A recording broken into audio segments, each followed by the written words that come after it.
Hello, my name is Lukas Sebeke and I'm a postdoc at the University Hospital of Cologne in Germany. I have no conflicts of interest to declare. Pancreatic cancer is a debilitating disease with poor prognosis. However, it has already been shown that ultrasound-guided HIFU can alleviate symptoms and may even convey a survival benefit for these patients. We also believe that MR-guided HIFU may be a game changer for these patients. The reason is that we can obtain various strong soft tissue contrasts with MRI that help us in planning and follow-up, and that MRI can provide us with near real-time temperature maps that can be used to monitor the treatment and to use feedback control for precise control of the temperature.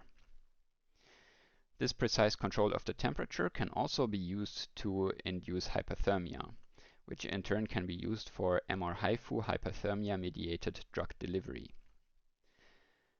This technique works as follows. The tumor is heated by HIFU under MRI control to a set temperature, mostly 42 degrees Celsius, while cytostatic agents such as doxorubicin is injected, that is encapsulated in temperature-sensitive liposomes. These then circulate inside the blood of the patient until they reach the heated tumor volume, where they then release their payload to enrich the drug in the tumor while protecting the healthy tissue. This, in combination with ablation, yields a survival benefit that was shown preclinically by Nicole Heinen and colleagues, which is much stronger than the combinations of only hypothermia with the chemotherapeutic agents or ablation. One possible explanation for this is that in the vicinity of the ablated tumor, we sometimes may have residual tumor cells that could then be caught by the enriched chemotherapeutic agent in the vicinity. To turn this approach into a clinical reality, we first need to show that MR-HIFU ablation of the pancreas under MRI guidance is feasible. For this, we performed a preclinical study where we treated German landrace pigs with MR-HIFU ablation. For that, we used 4 different sonication protocols, 3 different sonication protocols, 8 millimeter trajectory with feedback control, a 4 millimeter trajectory with feedback control, and a 4 millimeter trajectory with a fixed program where only the sonication duration was controlled manually.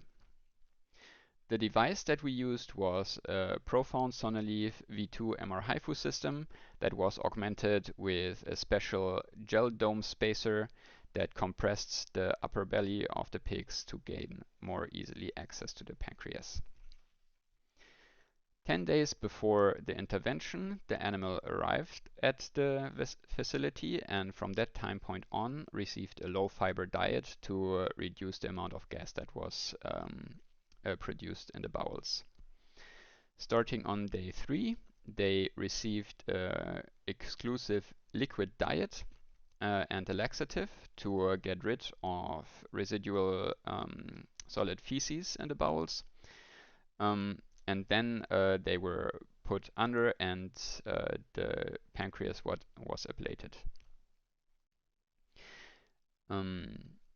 After that, there was a time period of observation and scoring with the final MRI and autopsy 7 days later.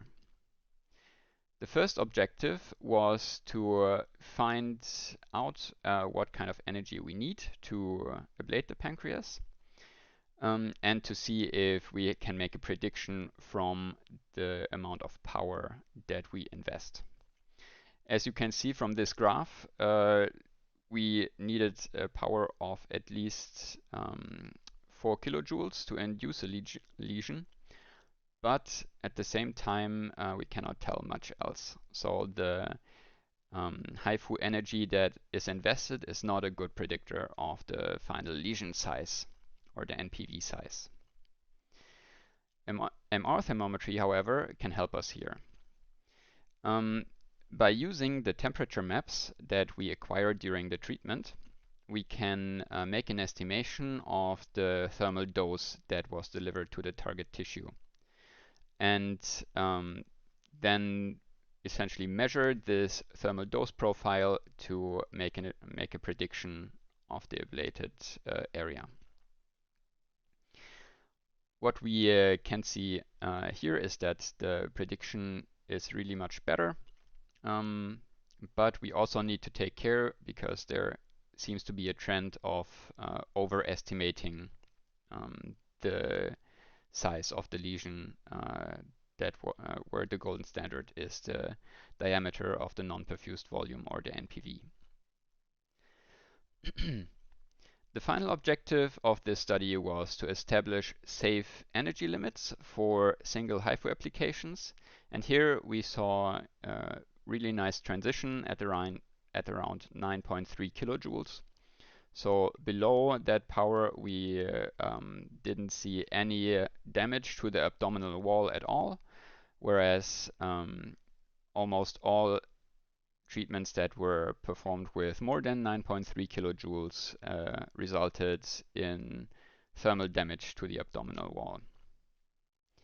So in conclusion, MRI-guided HIFU ablation in the pancreas is feasible, but we really need a means of monitoring treatment progress, because the invested energy is not a good predictor of the lesion size. MR thermometry is an effective tool to monitor the lesion size in the pancreas, but it also tends to overestimate the size of the final lesion. So that needs to be taken into account. For example, by providing a small overlap between the cells. But while we are treating, we also need to limit the total energy that we invest in one sonication to 9.3 kilojoules or below to avoid damage to the abdominal wall. And between sonications, we also need to provide ample time for cooling. With this, I would like to thank all my colleagues who helped make these experiments possible, and to acknowledge my funding sources. Thank you very much for your attention.